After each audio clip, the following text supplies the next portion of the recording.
Welcome back to another episode of Cali Hood Historian. In today's episode, we're diving into the story of Fred Hill from the Rollin 60s Crips, also known as the original Big Snoop Dog, not to be confused with the famous rapper from Long Beach. Fred Hill, better known on the streets as Big Snoop Dogg, was born around 1958.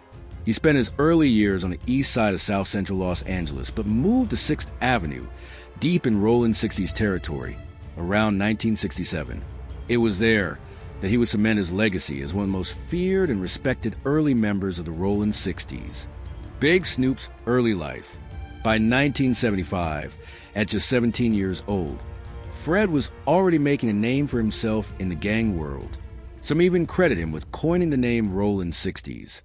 His reputation grew quickly, and during the 1970s and 80s, he became known as one of the most dangerous and committed members of the Rollin 60s. The gang itself had formed in the 1970s on the west side of South Central and quickly gained notoriety, engaging in brutal conflict with rival groups, including the Bloods, the Hoovers, and eventually other Crip sets. By 1979, the Rollin 60s were in an all-out war with another notorious gang known for their violent reputation, the 8 Tray Gangsters. The feud between the two groups was intense, with casualties stacking up on both sides. Fred Hill, aka Snoop Dogg, was deeply involved in the war, earning a fierce reputation as a fearless shooter targeting 8 Tray members. In Monster Cody Scott's autobiography, Fred is named among an elite group of feared Rollin 60 shooters, alongside names like Mumbles, Katura, and Rock. Fred's reputation wasn't just street legend. It was backed by violent confrontations, including the time he reportedly shot Monster Cody 6 times. Cody himself later confirmed this during an interview with Kev Mack on his channel. According to street lore, Fred even visited Monster Cody in the hospital afterward, allegedly intending to finish the job. Cody recalls the incident in vivid detail. One guy had a beard, the other was clean-shaven. They didn't look like gang members, no obvious bulges suggesting they were armed. One of them walked up and asked, "Aren't you Monster Cody?" I replied, "Yeah, I'm Monster Cody from 8 Tray Gangster. What's up?" That's when the guy reached into his peacoat, but he was struggling to unbutton it, probably reaching for a gun. As that happened, Lil Hunch ran and left me when I turned to look toward him. The encounter didn't end in bloodshed that day, but it speaks volumes about Fred Hill's fearsome reputation and how deep the war between the Rollin 60s and 8 Trays had become. I looked back, and that's when he shot me in the stomach, point-blank range, no farther than you and I are right now. The shot slammed me against the wall. It didn't hurt at first. More than anything, it shocked me. The force of the bullet just threw me back. Out of pure instinct, just trying to survive, I rushed at him to grab the gun. He fired again, hitting my left hand. The impact was so strong it smashed my hand against the wall. I didn't even want to look at it. That's when I knew it was time to get out of there. I turned and tried to run, but he shot me in the back. The bullet dropped me flat on my face. I was dazed, trying to push myself up to my knees when he came up and kicked me in the stomach, rolled me over. I had no choice but to lift my leg to shield myself, and he shot me 3 more times in the left leg. Then they ran. Lil Hunchy had already taken off, ran the whole block. When he came back, he asked me what happened. I said, "Man, what do you mean what happened? I got shot." Jail time. Fred Hill was later arrested and served time for attempted murder. After his release, he returned to the streets. However, in the 1990s, Fred began working part-time as a gang counsel with Community Youth Gang Services, supporting at-risk youth through schools, residential facilities, and church programs. Despite his work in outreach, Fred never fully stepped away from gang life. He remained active within the Rollin 60s, maintaining both respect and fear in his neighborhood.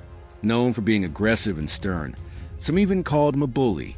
His influence endured, and in the 2000s, now in his 40s, Fred was named in the Rollin 60s 203 Gang Injunction as one of the group's leaders.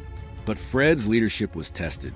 On August 25, 2005, a woman named Nicole witnessed a Rollin 60s meeting at an apartment complex at 6329 South 10th Avenue in Los Angeles. Her cousin, a 60s member, had been killed the day before, and the gathering was called by Fred Hill, who held Super OG status. The location was a well-known Rollin 60s hangout. At the meeting, Fred told members to wear white t-shirts to identify themselves with the gang. Nicole testified that an argument broke out between Fred and a man named Little CJ, who had shown up in a black t-shirt. Fred called him out and embarrassed him in front of the group. Shortly after, Little CJ left the complex and returned with a revolver. He fired 2 shots at Fred.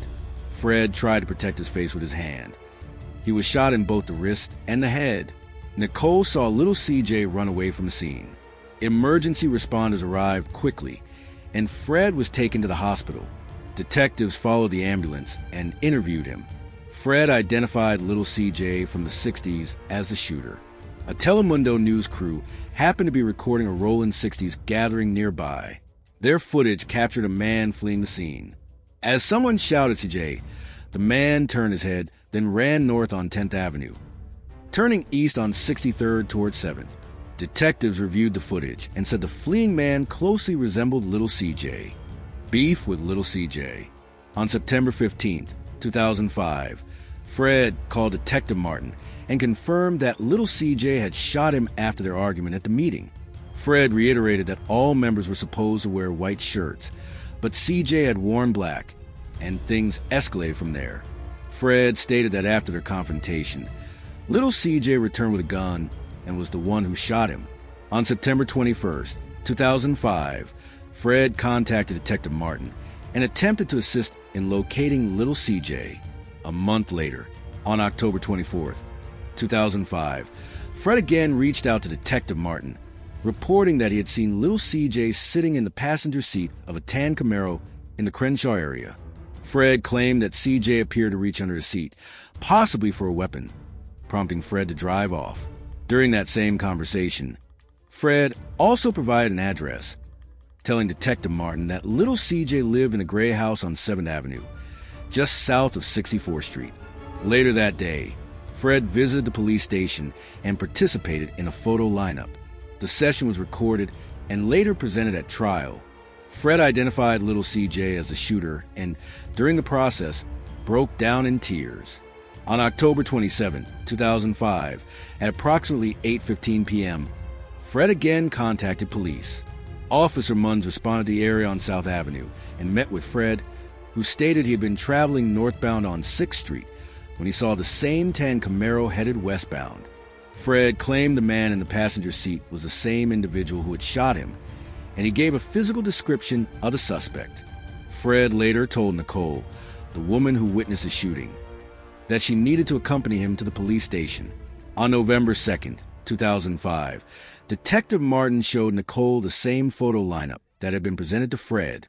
She identified 2 individuals as possible shooters, one of whom was Lil CJ. Nicole expressed confidence that she could recognize the shooter in person, but also admitted that she was scared to testify in court. Nicole said that during the shooting, she had been in the back of the apartment complex. When she heard gunshots, she ran to front and saw Little CJ fleeing the scene. Fred also told Detective Martin that he feared for the safety of his family and his girlfriend. After sharing his concerns, he disappeared and stopped communicating with the detective entirely. Lil CJ was ultimately arrested on February 15th, 2006. Police spotted him sitting in a car parked in a driveway, approached, and took him into custody. Despite their earlier cooperation, both Fred and Nicole later refused to testify in court. Fred completely recanted his previous statements, claiming he didn't even know Little CJ and had never contacted the police about him. He denied ever picking CJ out of the lineup and insisted he didn't remember speaking to detectives at the hospital or by phone. He even claimed he didn't recall being in the area where the shooting took place. Nevertheless, despite Fred's complete recantation, Little CJ was convicted and sentenced to 25 years to life in prison. Now 54 years old, he remains incarcerated at Solano State Prison, with his earliest parole eligibility set for 2031. Although some branded Fred a snitch, even after he retracted his statements, many still respected him as an OG and recognized him for his legacy and influence in the neighborhood. Having been one of the original founders of the Rolling 60s Crips, one of the most recognized gangs in the world. He has appeared on several YouTube channels in recent years. Now approximately 66 years old, he is still alive and well. That brings us to the end of this episode.